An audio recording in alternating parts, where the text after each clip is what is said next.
Si vous me connaissez, vous savez que je suis passionné par l'audiovisuel, notamment le monde de la radio, ou encore celui de la télévision.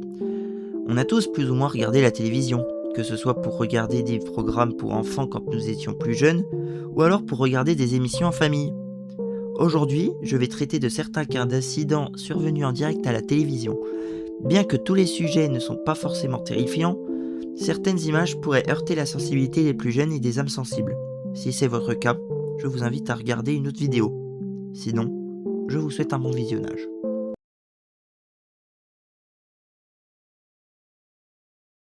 Christine Chubbuck était une journaliste américaine née en 1944 dans l'État de l'Ohio aux États-Unis. Elle travaillait pour une chaîne locale appelée WXLT, autrement appelée Channel 40. Elle présentait l'émission matinale Suncoast Digest.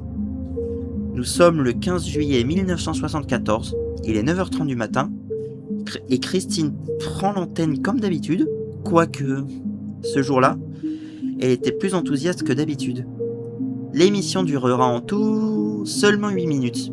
En effet, 3 actualités nationales ont été lancées, suivies d'une actualité locale sur une fusillade dans un restaurant. Sauf que ce sujet rencontrera un petit problème technique. Elle déclarera ensuite à l'antenne, pour rester fidèle aux pratiques de WXLT qui consiste à vous informer le plus immédiatement et complètement de toutes dernières nouvelles locales avec du sang et des tripes, TV40 présente ce que l'on pense être une première télévisée, en couleur, couverture exclusive d'une tentative de suicide. Elle sort ensuite un revolver pour se tirer une balle dans la tête. Son corps bascule vers l'avant du bureau, derrière lequel elle est assise. Après un message d'intérêt général, la chaîne diffusera un film afin de combler l'antenne.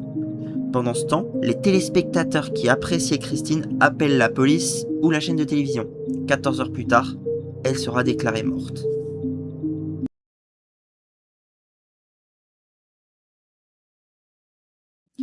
Dropped est une émission d'origine suédoise diffusée sur la chaîne TV4. Elle devait avoir une version française diffusée sur TF1, produite par la société Adventureline Productions. Retenez bien ce nom. L'émission a été présentée par Louis Baudin, mais ne sera jamais diffusée. En effet, le tournage s'arrêtera au second épisode, le 9 mars, à la suite d'une collision de 2 hélicoptères de tournage. Parmi les victimes, Florence Artaud, 57 ans, Camille Muffat, 25 ans, et Alexis Vastine, 28 ans. En raison de l'accident, la saison 14 de Koh-Lanta fut retardée par TF1. Il s'agit là de la plus grande tragédie de l'histoire de la télé-réalité. Ce que je trouve horrible, c'est qu'ALP a démenti le fait que la collision soit due au défaut de la formation des pilotes ainsi qu'à un manque de contact. Mais ce n'est pas le seul cas, on va parler d'ALP.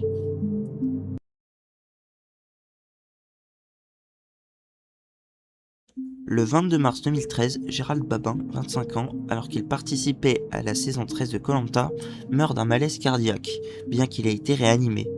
Le 1er avril 2013, c'est Thierry Costa, médecin de l'émission depuis 4 ans, qui meurt suite à un suicide. Entre les deux tragiques événements, un témoignage anonyme conteste les circonstances officielles de la mort du candidat diffusé par TF1 et ALP. Encore eux. Le 27 mars 2013, une enquête a été ouverte alors que les autorités cambodgiennes estiment que le décès de Gérald Babin est dû à des causes naturelles. On apprendra plus tard que Gérald Babin avait une pathologie cardiaque. La prochaine saison sera la 14e.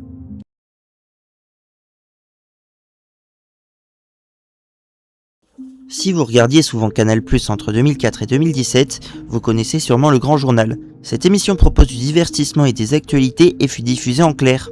L'émission était aussi diffusée sur B1 en Belgique. Le 17 mai 2013, l'émission était en direct de Cannes à l'occasion du Festival de Cannes. La raison de l'évacuation ? Un homme aurait tiré des coups de feu pas loin du plateau, ayant provoqué un mouvement de foule et l'intervention des forces de l'ordre. L'antenne a été coupée pendant quelques minutes. Je vous montre les images. Le sexe, le vice et la baston. Il y a un mouvement de foule, il y a... Que se passe-t-il? Attention, nous sommes obligés d'arrêter. Arrêtez.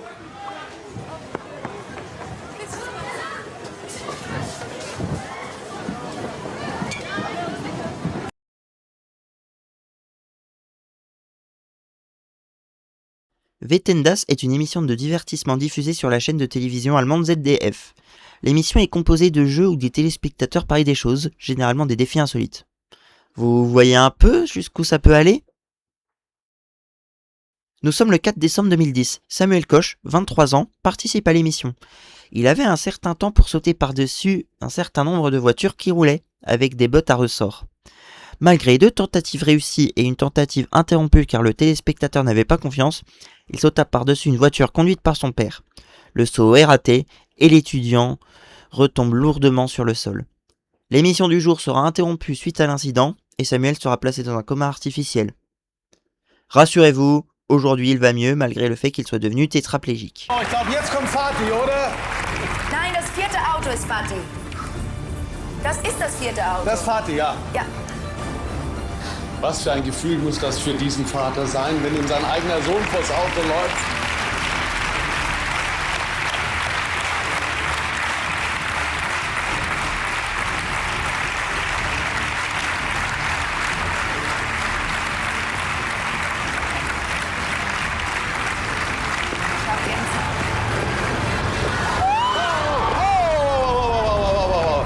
Oh. Wehgetan? Nein. Sofort den Arzt, bitte. Sofort Ja? ein Arzt. Ja? Sofort ein Arzt. Martina!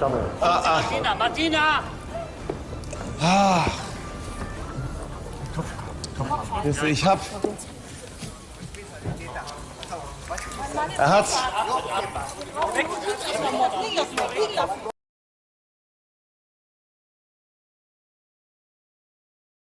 Max Headroom est un personnage créé en 1987 qui a participé dans une série du même nom. Le personnage était connu pour son aspect artificiel et entièrement numérique, bien qu'en réalité, ce soit un acteur.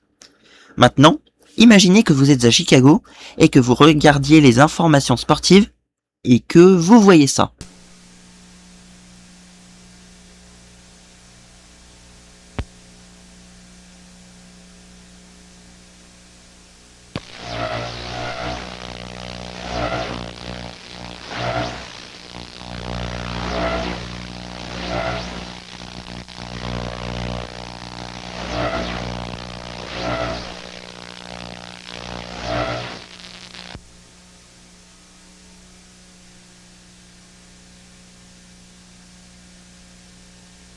Maintenant, imaginez regarder une autre chaîne de télévision, mais cette fois 2 heures plus tard, vous regardez Doctor Who et vous voyez ça.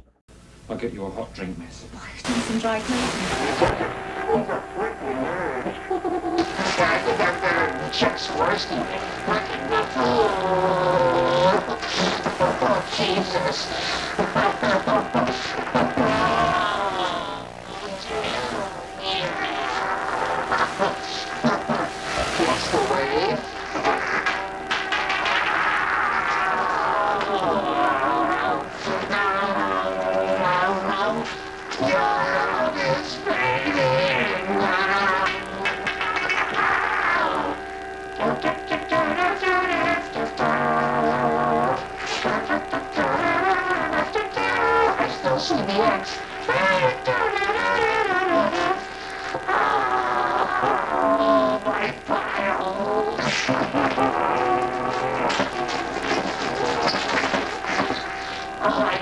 Giant bastard face for all the greatest world newspaper nerds. My brother is wearing the other one. But it's naughty. What you gonna put my time? Where do you go? They're coming to get me.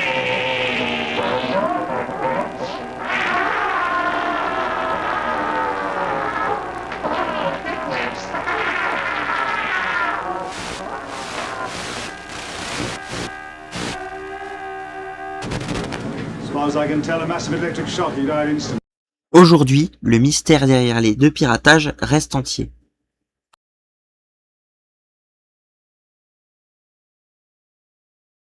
Si vous me connaissez, vous savez que j'adore regarder la Formule 1 et que mon rêve c'est de voir un Grand Prix dans la vraie vie. Je vais reparler de la Formule 1 un peu plus tard dans la vidéo puisqu'on a un autre cas, moins fatal que le cas actuel, mais toujours aussi dangereux. Si vous êtes fan de Formule 1, vous êtes censé connaître Ayrton Senna. En 61 courses, il en a remporté 41 et a été 3 fois champion du monde. Malheureusement, le 1er mai 1994, Ayrton Senna s'écrasera contre un mur au 6e tour du Grand Prix. La cause de sa mort? La rupture de la colonne de direction de sa monoplace. Drapeau rouge et fin de la course. Quoique non. Après le deuxième départ, la course se déroule bien malgré certains accidents hospitalisant certains mécaniciens. À 18h40, Ayrton Senna sera déclaré mort.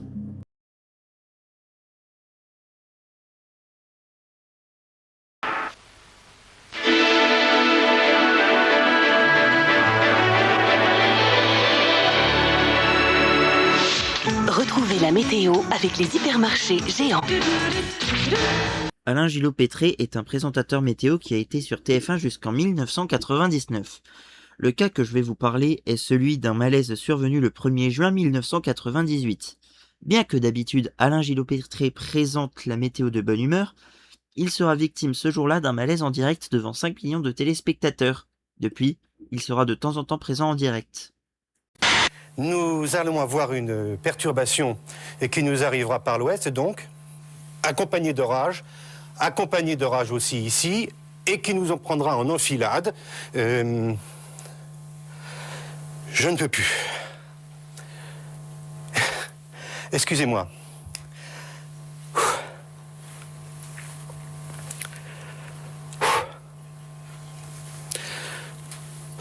À l'ouest, donc. Non, je ne peux plus.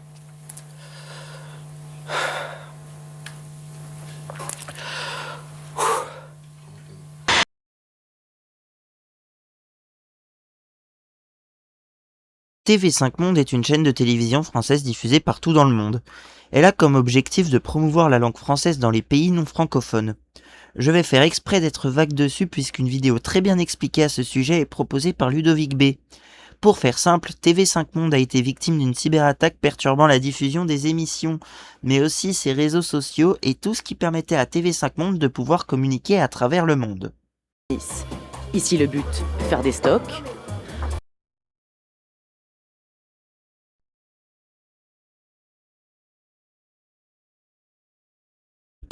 Zouk Zapart était une émission brésilienne diffusée au Brésil et destinée aux enfants.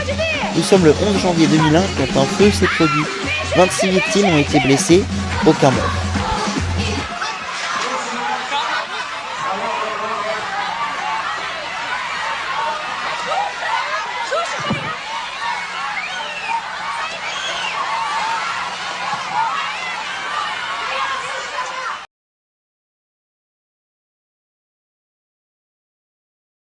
La télévision japonaise est complètement différente de la télévision française ou partout dans le monde. En effet, les jeux télévisés japonais font rire les téléspectateurs. Alors que le présentateur Tetsushi Yanagida présente une émission, il s'engagera dans un défi où il finira dans la boue. Tout le monde pensait que c'était un canular, mais non. Il a bel et bien été victime de cet incident.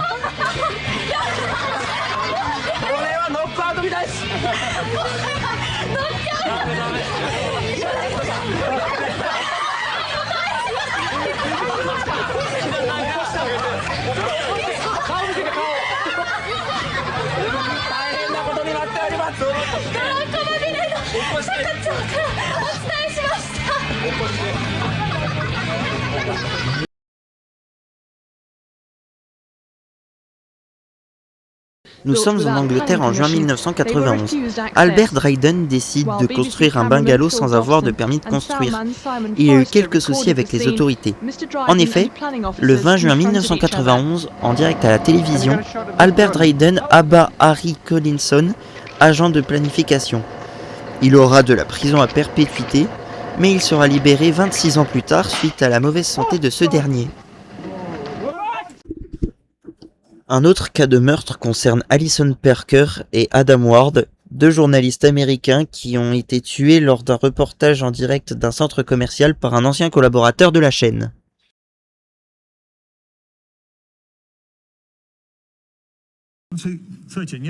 Un illusionniste a été invité en 2016 en direct à la télévision polonaise pour faire un tour de magie qui va vous faire mal. Marzenka, bądź twardzielką, to będzie najwyżej jedna dziurka. Zrobimy tak, zrobimy na 3, dobrze? Uważaj. Raz, dwa.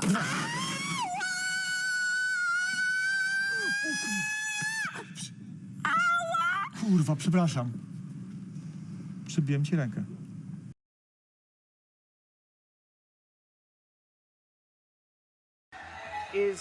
Non, vous ne rêvez pas, une poule a bien provoqué un incident. Bien que cet incident soit plutôt drôle sous l'angle que nous avons vous et moi, le présentateur doit probablement avoir eu peur.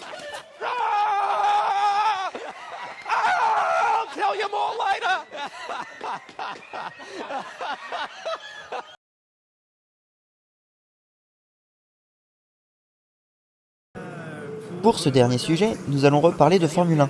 En effet, je vous avais parlé de l'accident d'Ayrton Senna. Pour ce sujet, je vais revenir sur l'accident de Romain Grosjean lors du Grand Prix de Bahreïn en 2020. En effet, dès le premier tour, il percute un mur et sa monoplace se brise en deux et s'embrase. Romain Grosjean a évidemment réussi à s'en sortir, mais il a été héliporté à l'hôpital. Il ne présente que des brûlures aux mains et aux pieds. Ouf de soulagement.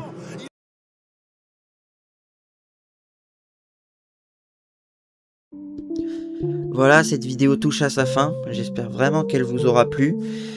Pour tout vous dire, je fais cette outro à 2h26 du matin le 19 août.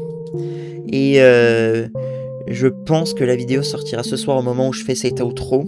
Je suis en train de faire le montage, sachant que, pour tout vous dire, cette vidéo me tient à cœur puisque j'ai quand même galéré à faire le montage, à trouver des sujets, à trouver les archives, les images, les enregistrements, et puis aussi à vous raconter tout ce que justement j'ai voulu vous montrer dans cette vidéo. Évidemment, je n'ai pas pu parler de tous les sujets car il y en a tellement eu des incidents, mais en fait de nos jours les incidents, est-ce que vous avez déjà vu un incident en direct à la télé? Peut-être, me répondrez-vous. Mais sachez qu'aujourd'hui, les incidents se font de plus en plus rares, que ce soit en radio ou à la télévision. En effet, même les programmes en direct ne sont jamais réellement en direct, puisqu'il y a toujours un léger différé au cas où pour censurer un événement indésirable, comme certains que j'ai pu raconter justement dans cette vidéo.